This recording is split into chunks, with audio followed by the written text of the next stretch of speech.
Hello दोस्तों, नमस्ते प्रणाम। हम किरण शर्मा, हम मंजू शर्मा अपना यूट्यूब चैनल पर सबका स्वागत करै छी। नमस्ते प्रणाम सब दीदी भाई जी के प्रणाम, सब यूट्यूब फैमिली के प्रणाम, जते दाई माई दीदी भैया चाची सुनबे सबके बटन के प्रणाम आइ करै कुछ छी। तो खास देखलिए पाबनि केने छै तोरा जल्दी जल्दी बजै छै। आइ हमरा सबके रवि पाबनि छै, दाइ भूख लागि गेल छथिन ताहि के लऽ कऽ जल्दी जल्दी बजै छै। एहन कोनो बात नहीं है, इनका बात पर विश्वास नहीं करू।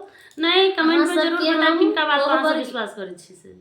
अहाँ सबके हम कोहबर गीत सुनाबा जा रहल छी, बहुत प्यारा से गीत, अहाँ सब जरूर सुनब, जरूर कमेंट करब।